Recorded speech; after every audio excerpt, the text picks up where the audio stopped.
E ao se relacionar com outros perfis, ou até mesmo com o dominante, a gente tem aqui situações muito características. Um dominante com um dominante, por exemplo, pode ser perfeito, se não tiver disputa de status e de poder.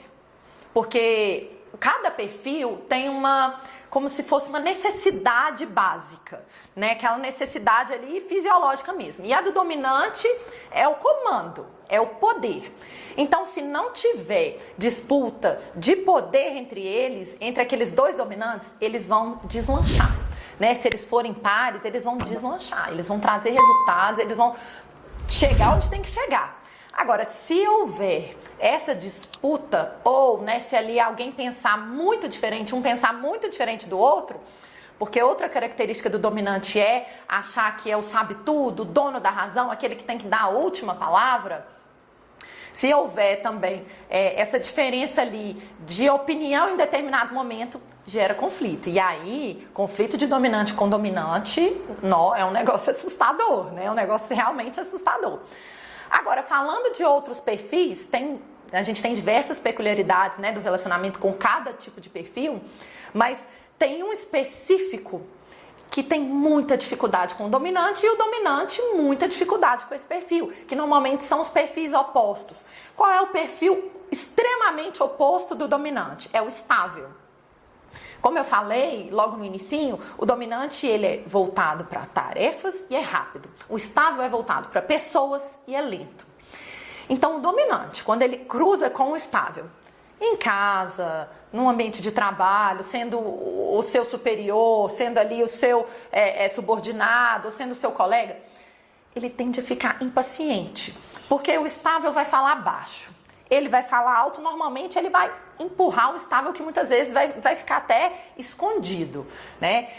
O estável, ele é lento, ele planeja, ele pensa e muitas vezes não age ou custa agir, e o dominante quer tudo para ontem. Então vai gerar esse conflito no sentido de não ter paciência, de não suportar aquele perfil.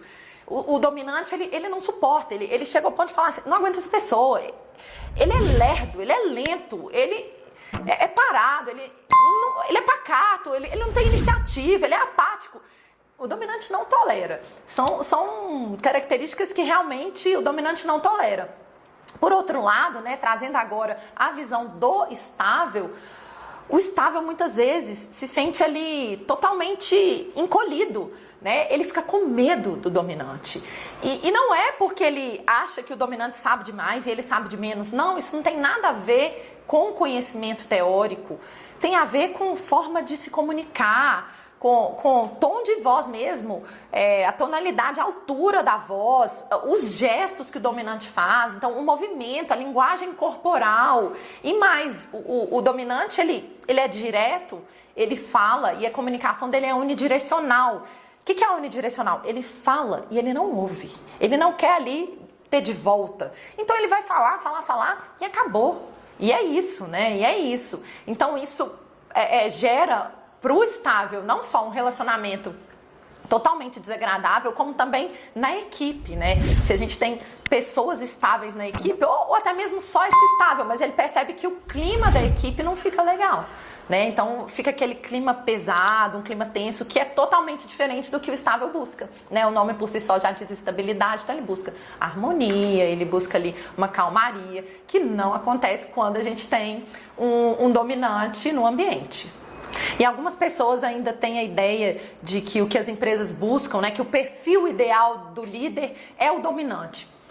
Não exatamente. É claro, eu não estou falando que um dominante não possa ser um bom líder. Pode sim, inclusive ele tem muitas características para isso.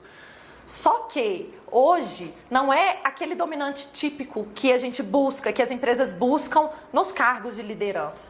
Porque hoje as empresas elas querem o diálogo, elas querem participação de todo mundo trazendo ideias, né? Querem um equilíbrio, aquela lateralidade que todo mundo vai acrescentar e juntos vão crescer. E o dominante ele tem uma dificuldade com isso, porque ele quer estar acima, né? Ele quer estar ali, ter um status, um poder, ele quer ter um destaque. Não um destaque de aparecer não, mas de poder mesmo, né? De controle. Então, nesse ponto fica difícil hoje em dia um líder que é um dominante alto conseguir se manter nesse cargo. Porque não só ele não vai ser aceito, como ao contrário do que ele busca, que é resultado, o time pode caminhar de forma completamente oposta. E aí não vai chegar no resultado desejado. As empresas estão buscando cada vez mais o diálogo entre os colaboradores, esse coletivismo, essa ideia de relação linear, onde todo mundo participa, todo mundo contribui. E isso fere, né? Isso ali vai contra justamente uma das características principais do dominante, que é o individualismo. E aí, né? Como dominante, o que ele pode fazer para se adequar? Já que ele tem características fantásticas, muito desejáveis nas empresas, mas como adequar esses pontos que talvez não são tão positivos assim?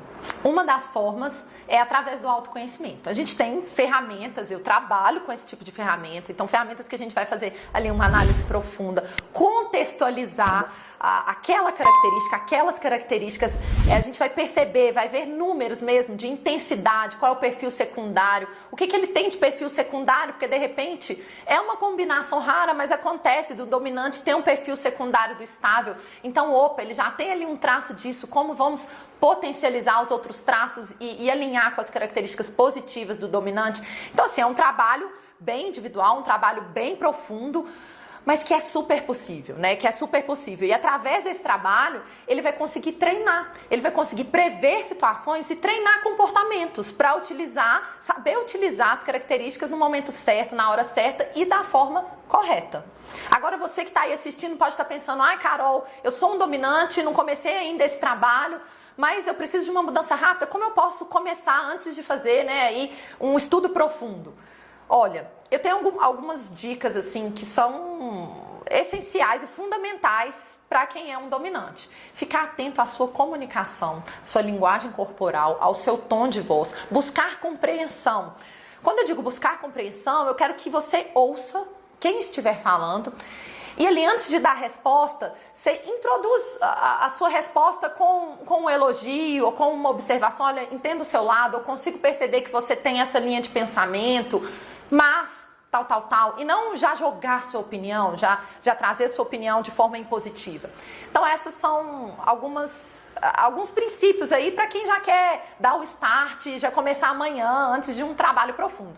Mas quem quer fazer ali um trabalho realmente verdadeiro, que vai fazer diferença no seu ambiente profissional, no seu ambiente social, na sua casa, na sua família, nos seus relacionamentos, eu tenho uma devolutiva, um relatório completo sobre o seu perfil e eu vou deixar aqui o link. Tem uma degustação para você começar, para você receber ali um resumo, já entrar no clima, já entender do que eu tô falando. E tem os meus contatos, depois se você quiser a gente pode falar mais sobre isso.